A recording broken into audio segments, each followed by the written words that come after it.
Olá, sejam todos e todas bem-vindos ao canal Geode. Eu sou Marcos Barros, professor e geógrafo. E hoje, nesse vídeo, a gente vai fazer um comentário muito especial sobre um assunto que está aí no trend top da mídia e da guerra comercial travada entre os Estados Unidos e a China. Vamos lá. Terras raras, a nova arma da China contra os Estados Unidos. Primeiro a gente tem que entender o que são terras raras, né? Que não é assim uma coisa muito comum do nosso cotidiano. Isso está mais ligado a quem trabalha na área da engenharia industrial, da pesquisa científica, da química em geral. Mas se você chegou até aqui, primeiro, antes de entrar no assunto, eu queria lhe fazer um pedido. Se inscreva no nosso canal se você não for inscrito, deixe seu like ao final desse vídeo, compartilhe eles e faça seu comentário, que é muito importante para o nosso trabalho. Então vamos lá, terras raras. Olha, terras raras é o nome que se dá a um conjunto de minerais da série dos latanídeos. Quem tem um pouco de intimidade com a tabela periódica, vê ali embaixo, aquelas colunas embaixo, onde tem a série dos latanídeos, que vai, acho que do número atômico 57 até 79, algo desse tipo. Mas por que o nome desses minerais é chamado de terras raras? Veja só, os minérios que englobam esses elementos químicos ou esses minerais, né, as rochas de onde eles são extraídos, é muito abundante em muitas partes do mundo. A questão toda de raro é porque o processo de refinar, extrair esses minerais da rocha é muito complexo, demorado e a quantidade que é extraída é muito pequena.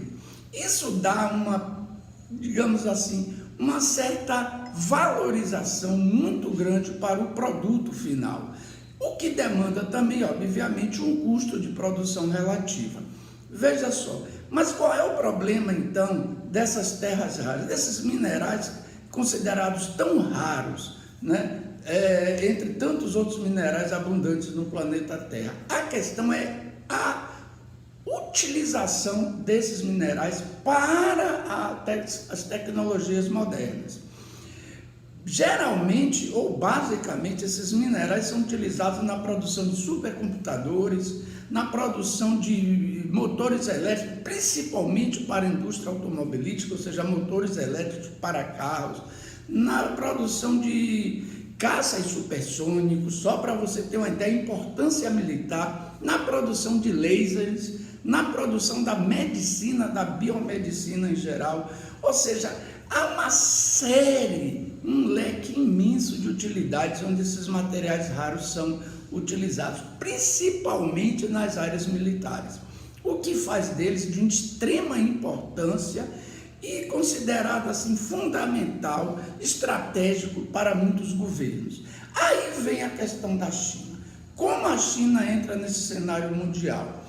A questão é que a China domina 70% de toda a produção de minerais raros do planeta, ou seja, ela tem grandes jazidas desses minerais e controla 90% de toda a produção. Ela tem 70% das reservas minerais e controla 90% de toda a produção desses minerais. É algo realmente bem volumoso.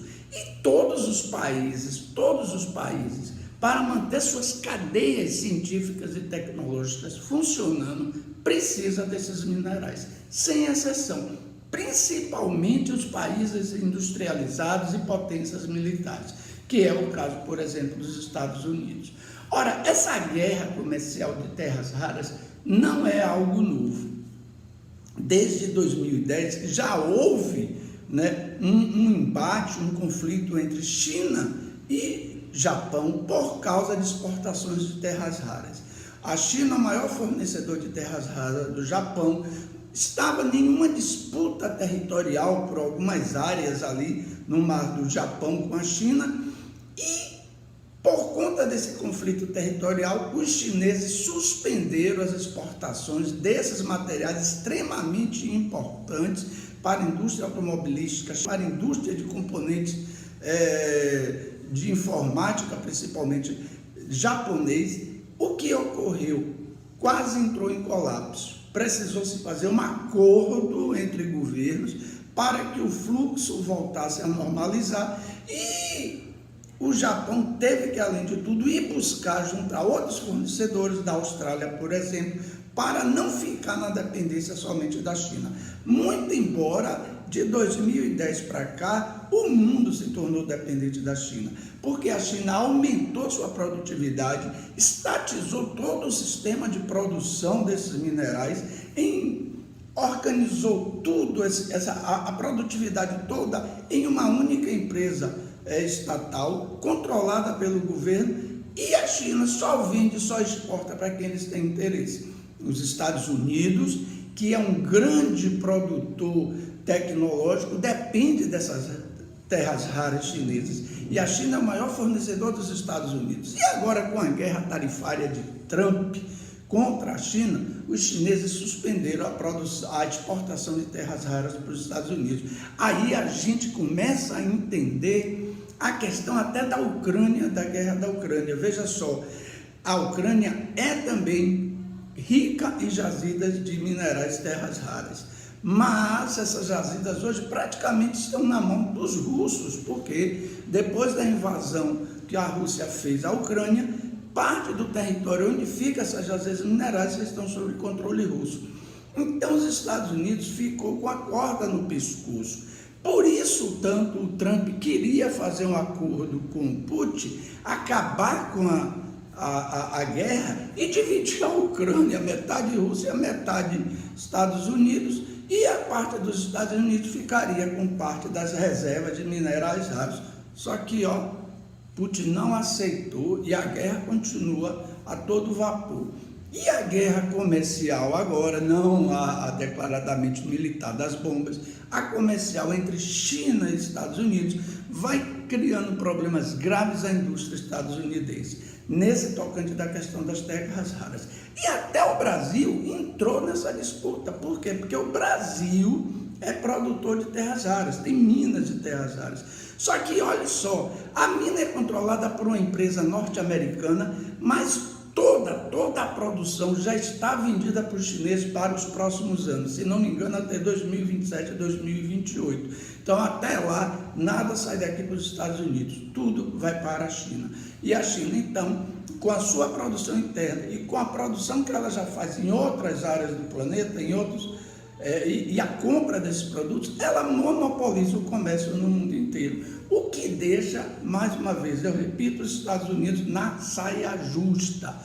E, obviamente, não sei se eles realmente estão interessados em ceder 1 milímetro que seja para os Estados Unidos.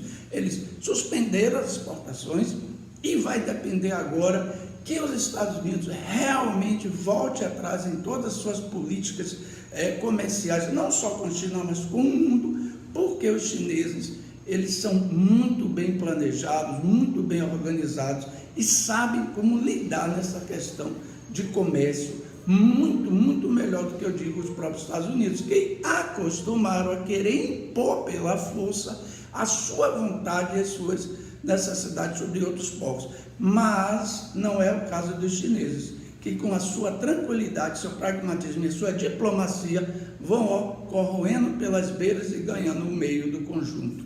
Então a gente vai ouvir falar muito ainda.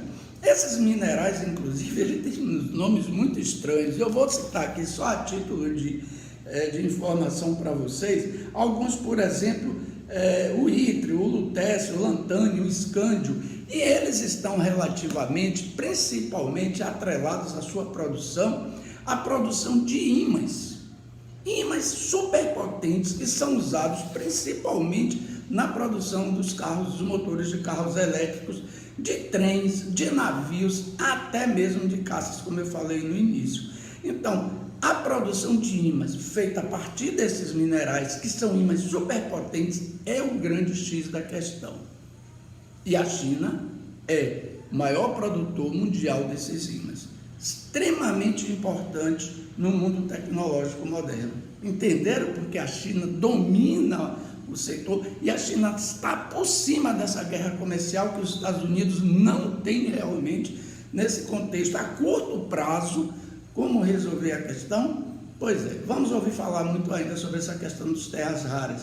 principalmente sobre a questão da guerra comercial entre Estados Unidos e China, porque isso não tende a ser uma guerra de curto prazo, muito pelo contrário. Isso vai se estender por muito tempo e olha, eu vou lhe dizer com certeza, os chineses não entraram nela para perder não, mas aí só o futuro que vai nos dizer. Vamos acompanhar os fatos. Muito obrigado pela atenção e até a próxima.